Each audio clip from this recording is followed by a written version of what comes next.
In 1953, the Korean War ended and left a country split in two. On the one side, there were the South Koreans supported by the US. On the other side, North Korea, backed by China. The armistice agreement signed by the warring parties established a ceasefire and enabled the exchange of prisoners of war. It also established the Demilitarized Zone, or DMZ, which to this day divides the North, officially known as the Democratic People's Republic of Korea, or DPRK, and the South, or ROK, short for the Republic of Korea. But what the armistice didn't do was establish a formal peace, at least not according to the US and ROK. Theoretically, the two nations are still at war. Over the decades, tensions have simmered and sometimes flared into actual confrontations. But what if those tensions built to the point that the two sides actually went to war in the modern era? Who would win? The answer might surprise you. In this video, we'll analyze how a new Korean War might start, how the two sides stack up militarily, and how the war might play out. But first, how likely is it that war breaks out in the first place? In the 70 years after the end of the war, the Korean Peninsula remains one of the most heavily militarized and dangerous flashpoints on the planet. A conflict between the North and South has the potential to draw in all the world's major military powers and engulf the entire Far East, if not the world. And that is the main reason why war hasn't broken out to date. It has not been in the interests of any of the major players to allow a conflict to happen there. The peninsula in many ways acts as a strategic buffer between East and West. South Korea is heavily allied with the US and other NATO allies, and is considered a de facto Western nation, so its position right on China and Russia's doorstep gives Western powers a foothold deep inside its rivals' sphere of influence. South Korea hosts around 25,000 US troops and advanced weaponry like the US's THAAD and Patriot air defense systems. Conversely, China and Russia both share a border with North Korea. As such, its presence prevents the US from placing its bases literally right on its borders. Another consideration is the refugee problem that both nations might face if war were to break out. North Korea has an estimated population of 26.5 million people in 2024, with only around 3.2 million of those living in the capital Pyongyang. Most of the population is considered to live in poverty. The outbreak of war would not only lead to a flood of refugees into China, but also into Russia. This would of course create a massive humanitarian crisis requiring vast resources and finances to resolve, and possibly causing domestic political and societal unrest in the two larger nations. So although the US has a nuclear defense pact with South Korea, and both China and Russia have a form of mutual defense pact with North Korea, it has not been in the US, China, or Russia's best interest to alter the strategic status quo for decades. Another important reason why the major powers have not allowed war to break out is the importance of South Korea to the global economy. In 2024, its GDP was $1.87 trillion in nominal terms, and $3.26 trillion in terms of purchasing power parity, or PPP. That makes it the 14th largest economy in the world and the 4th largest in Asia. But perhaps more importantly, it's both the 9th largest exporter and importer in the world. The South's manufacturing sector is deeply integrated into global supply chains, particularly in the semiconductor, electronics, and automotive industries. Any disruption to this output would ripple throughout the global economy, creating all manner of risks and threats around the world. Both China and the US would be greatly affected by any such developments, and so both have very little incentive to take a substantial economic hit on top of losing strategic deterrence by allowing hostilities to descend into a major conflict. So what could change this situation enough to prompt one side or the other to commence hostilities? Given that the costs of the war for both sides are likely to be devastating, as we'll soon discover, it would take something substantial. During 2023 and 24, the two sides became increasingly confrontational, with South Korea conducting major war exercises with the US and other Western nations. In response, North Korea began firing missiles into the Sea of Japan as a show of their own strength. Then in early 2024, North Korea's supreme leader Kim Jong-un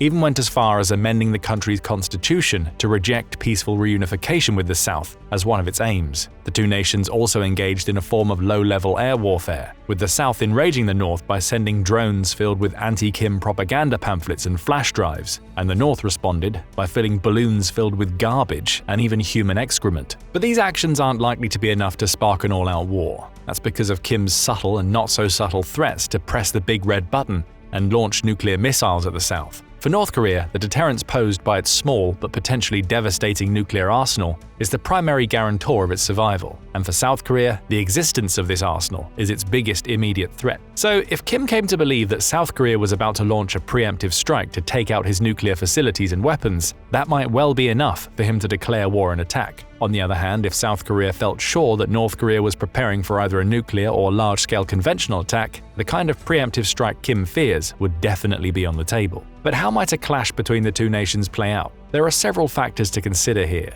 Most importantly, whether the war would be fought with conventional or nuclear weapons, and the role that the allies of the two nations might play. Let's deal with the nuclear confrontation first, which is the least likely of the two options. The main reason that a nuclear strike would likely not be the DPRK's first move is the proximity of the two nations. It's one thing to drop nukes on nations thousands of miles across an ocean, as the US did to Hiroshima and Nagasaki in Japan in 1945, the only time nuclear weapons have been used in war to date. It's another thing entirely when the target is a mere 121 miles away, the distance separating the two capitals of Seoul and Pyongyang. There's an old saying that goes, "An evil man will burn his own nation to the ground to rule over the ashes." While Supreme Leader Kim is undoubtedly eccentric, belligerent, and seemingly hell-bent on ensuring that his family dynasty retains control over North Korea come what may, it's not clear that this saying can be applied to him. And it's almost certain that were he to authorize the use of nuclear weapons against South Korea, he would indeed have to watch his own nation suffer along with the fallout, with no guarantees of his own survival. As of 2024, North Korea is estimated to have a nuclear arsenal of approximately 50 nuclear weapons, with sufficient production of fissile material for 6 to 8 nuclear weapons per year. Most of those are estimated to be strategic warheads, not tactical. That means they're aimed at causing widespread destruction and civilian deaths rather than limited strikes aimed at merely destroying military and infrastructure targets. Seoul, which is likely to be the main target of a nuclear attack, is only around 30 miles from the DMZ. If North Korea dropped a single, sizable nuclear bomb on the city, it would kill hundreds of thousands, if not millions of people immediately. Millions more in the immediate and near-field fallout zones would likely die from radiation poisoning and other wounds in the following days and weeks. Meanwhile, if several such bombs were dropped on different parts of sprawling, densely populated Pyongyang, the North Korean capital, this damage would increase exponentially. There would be devastation in the city, with millions dead, dying, badly wounded, trapped, and subject to transport chaos as residents attempted to flee en masse. However, neither country would escape the consequences of dropping a nuke on the other. Firstly, the radioactive fallout from even a single strategic nuclear explosion anywhere on the peninsula would likely render most of the territory dangerously radioactive for decades, if not centuries. Millions would die prematurely, and millions more would head for the hills, particularly those on the Chinese border. The production of agriculture, particularly in the south of North Korea, would be virtually impossible, and that's before the US strikes back. South Korea has long possessed the technological prowess and capabilities to create a nuclear deterrence of its own, but it hasn't. That's largely due to its defense alliance with the US, which provides a comprehensive nuclear umbrella,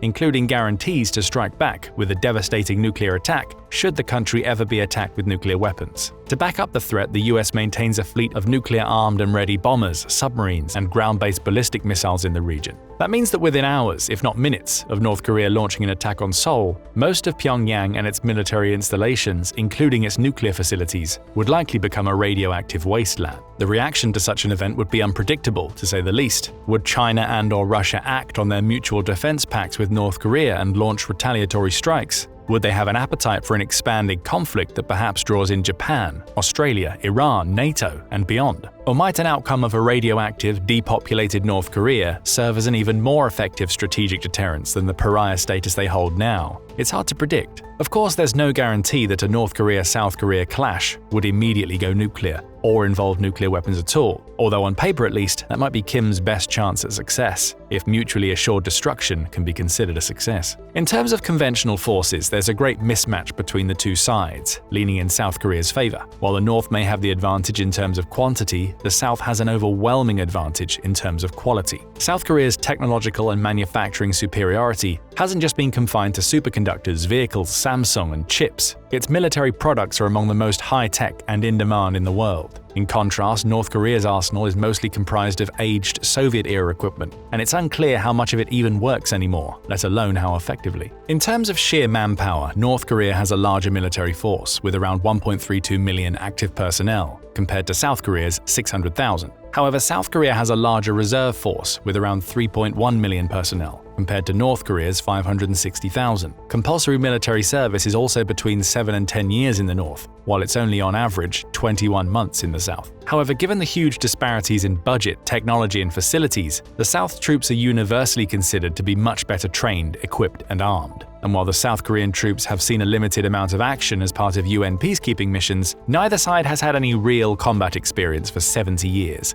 so it remains to be seen how they will perform on the battlefield. In terms of armaments, the differences between the two sides are even more stark. North Korea produces a diverse array of military hardware like lightly armored vehicles, tanks, naval vessels, submarines, and advanced weapons systems such as ballistic missiles. Some tests conducted during 2024 indicate the growing potency of some of these systems, particularly its missile technology. However, in general, North Korea simply hasn't had the means to develop the kind of technologically advanced array of weapons possessed by the South, which spends around $262.8 billion in the next 5 years on its military, compared to just $1.5 billion for the North.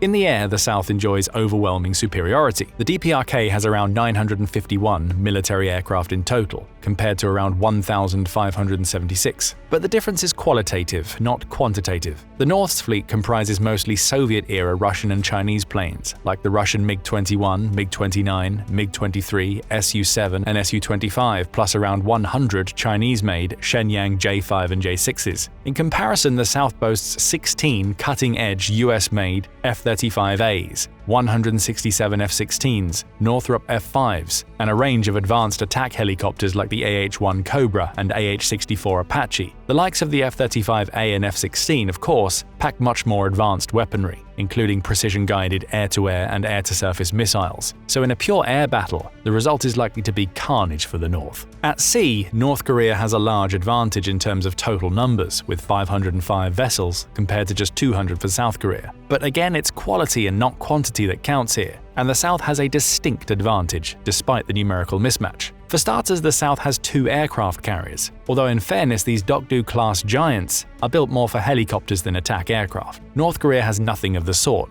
The South Korean Navy also has a range of modern destroyers, frigates, and corvettes, all equipped with state-of-the-art offensive and defensive capabilities. In comparison, only 5 of North Korea's Navy vessels can even be considered a frigate or corvette, and even then they're old and have limited capabilities. One naval area where North Korea does have a significant numerical advantage that could make a difference is submarines. North Korea has 35, while South Korea has 22. Again, there's a huge gulf in quality between the modern South Korean subs and North's smaller, much older ones. However, it is feasible that North Korea's submarine fleet may be able to penetrate South Korean waters and cause damage before inevitably being targeted and destroyed by the South's vastly superior radar and missile systems. The rest of the fleet is likely to be visiting Davy Jones's locker before it can make much of an impact. The disparities between the two countries are just as pronounced on land. North Korea has an estimated 5,845 tanks, compared to South Korea's 2,501. However, once again, the real difference is in terms of modernity and power.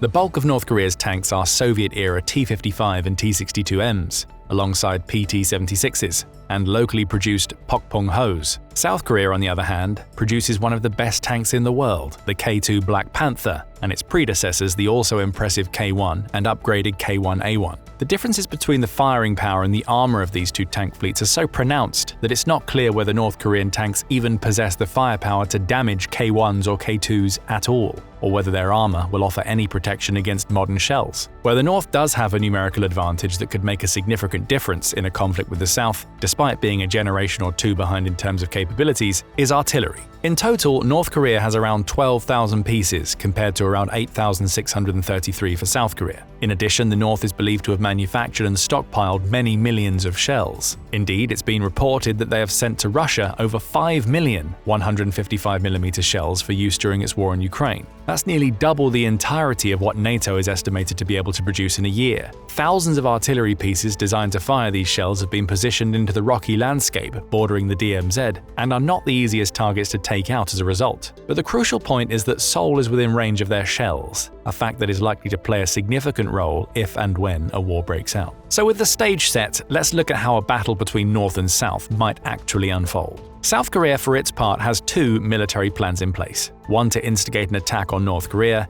and one to repel a conventional attack. The preemptive attack plan, called Kill Chain, would see Korean special forces fly into North Korea to identify and/or destroy suspected missile launch locations. These units could attack the missiles themselves with heavy weapons or remain hidden and call in air and cruise missile strikes. Once kill chain is initiated, hundreds of conventionally armed missiles and aircraft would streak north toward their targets, attempting to destroy North Korea's mobile missiles, kill Kim Jong-un, or destroy his means of communicating with his nuclear forces in the field. This ambitious program is one of the few offensive conventional deterrence plans to counter nuclear weapons known to exist. A similar contingency plan, Korea Massive Punishment and Retaliation, or KMPR, would seek to destroy not only North Korea's nuclear weapons, but the regime as well. Unlike Kill Chain, which involves only precision-guided missile strikes and a handful of special forces, KMPR also involves a seemingly suicidal invasion of the North by 3,000 Republic of Korea Marines. But whichever side attempts an invasion, the initial battle is likely to be one of the grimmest, bloodiest battles since World War II. The DMZ is one of the most heavily mined patches of turf in the world. It's rumored that compasses don't work properly there due to the sheer quantity of metal in the ground. That means that any attempt to cross the rugged terrain of the DMZ with troops, tanks, and armored vehicles is going to be carnage. But an invasion is likely to be Kim's best chance of victory, or at least securing an outcome that would lead to a new ceasefire, and him retaining control over what remains of his nation.